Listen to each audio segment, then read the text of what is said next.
In a bold move that could reshape the balance of European security, Sweden and Ukraine have taken a historic step toward a massive defense partnership. This partnership centers on the Saab JAS 39 Gripen E fighter jet, with a letter of intent signed on October 22, 2025. The agreement outlines a groundbreaking order exceeding 100 aircraft, with reports suggesting the final figure could climb as high as 150. This would mark the largest military aviation contract in Sweden's history, valued between $12 billion and $15 billion.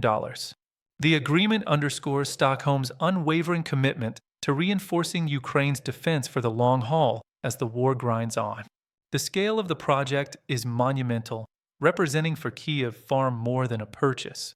It's a strategic transformation.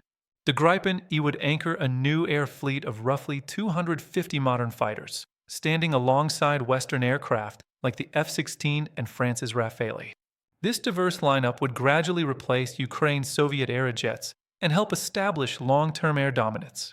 Deliveries could begin within 3 years, drastically enhancing Ukraine's aerial combat and defensive power. To fulfill such an enormous contract, Saab faces a challenge of unprecedented proportions, needing to double its current output. To achieve this, Saab is expanding beyond Sweden's borders, considering sites across Europe and even a new industrial base in North America. That global expansion plan has unexpectedly drawn Canada into the picture as a potential core partner. Saab is now in advanced discussions to open a Gripen E production line inside Canada. The idea aligns with the bilateral aerospace and defense framework signed by Stockholm and Ottawa in August 2025. For Ukraine, it would guarantee a steady supply of fighters from outside the war zone, and for Sweden, it would anchor its defense presence in a stable economy. The Gripen E has earned its reputation as one of the most adaptable fighters in the world, rugged, easy to maintain, and capable of operating in extreme environments. Ukrainian pilots already familiar with the aircraft have praised its reliability, quick turnaround time, and ability to launch from improvised airstrips or even highway segments. These features make it ideal for a nation under constant missile threat, reducing the risks tied to fixed bases. Veteran pilot Vadim Barashilov, known by his call sign Karaya, described the jet's balance of simplicity and sophistication. He emphasized its low operating costs and its compatibility with Western weapons, which eases training and logistics for Ukraine's fast modernizing air force. The Gripen's advanced radar and electronic warfare suite give it a sharp edge against Russian aircraft and air defenses.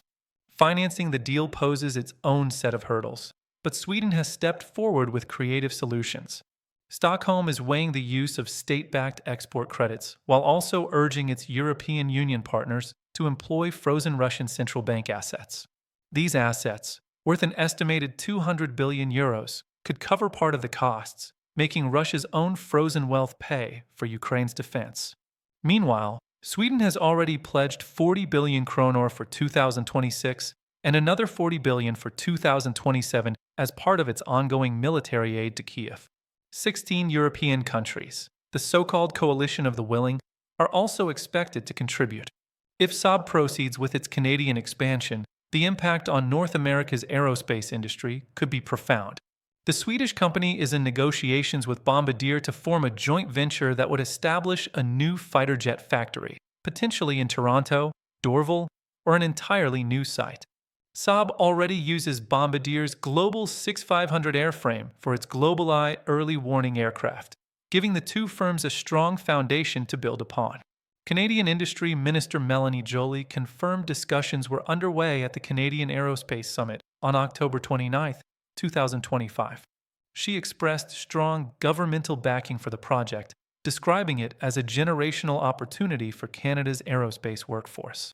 Thousands of high-skilled positions would emerge, along with major technology transfer from Sweden's advanced aerospace sector. The ripple effect through Canada's domestic supply chain could be transformative, empowering smaller firms and spurring innovation across multiple industries. This potential collaboration comes at a politically charged moment.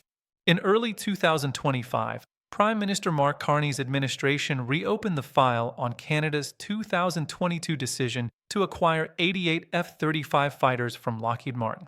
Concerns had grown over skyrocketing costs and limited domestic economic returns.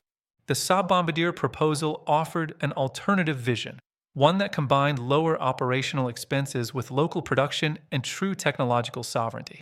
Under this hybrid model, Canada could operate a mixed fleet, pairing the F-35's stealth capabilities with the Gripens' flexibility and affordability. Supporters argue that this blend would enhance national security while generating thousands of domestic jobs. Yet the plan faces pushback from Washington, with U.S. Ambassador Pete Hoekstra cautioning that introducing another platform could increase costs and complicate NATO interoperability. He also warned of possible repercussions should Ottawa scale back its F-35 order, a veiled reminder of the tight U.S.-Canadian defense bond under NORAD.